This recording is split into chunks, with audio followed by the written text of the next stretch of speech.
Effectivement, et aujourd'hui, le Mali d'aujourd'hui et de 2018 à maintenant, les choses ont changé. Donc depuis les actions de votre association, vous pensez que les choses ont vraiment changé? On fait effet, les actions de l'association ont fait effet. C'est ce qui a fait que les militaires sont à l'aise aujourd'hui. L'armée malienne est à l'aise. Elle se bat à hauteur de souhait aujourd'hui.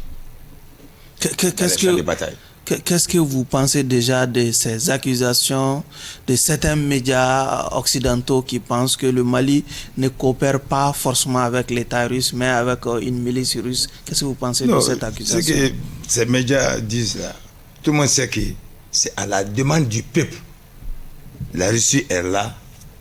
Cette aide de la Russie, c'est venu du peuple. C'est pas l'autorité malienne seulement, mais c'est pas la tradition seulement qui est partie vers la Russie. C'est le peuple qui a demandé l'aide de la Russie à l'armée malienne. On parle de Wagner et consorts là. Ça, c'est autre chose. C'est une coopération gagnant-gagnant entre le Mali et la Russie aujourd'hui. Ok. Monsieur Koné, oui. Entre la Russie, l'État russe et la milice russe qui opère au Mali.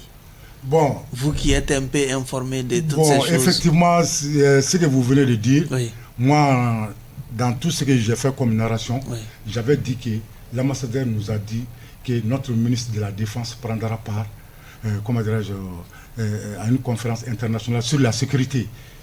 Donc, on a vu Dairou Dambélé à Moscou, mais il est parti signer cette coopération avec qui? C'est avec l'État russe. Oui. Donc, ce n'était pas avec Wagner. Et ensuite, l'ambassadeur nous a dit que la Russie délivre des hélicoptères de combat Mi-35 et que nos femmes seront formées à hauteur de Suya en Russie. Ce n'était pas avec Wagner, c'était avec l'État russe. Donc ça, ce sont des verbiages.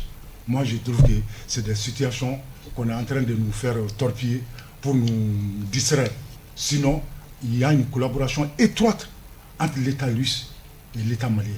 Donc Wagner, pour nous, c'est nul et non avenu.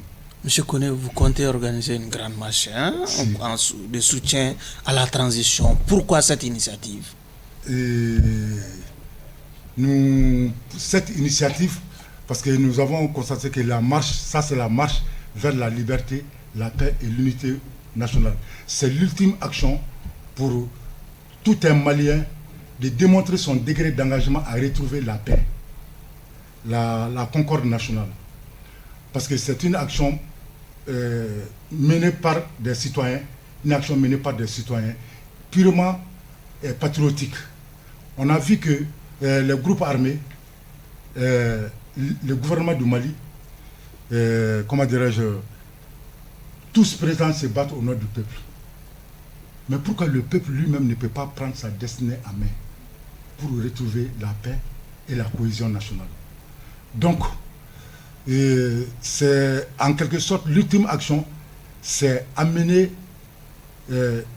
tout l'État à Kidal. Il faut que l'État soit dans sa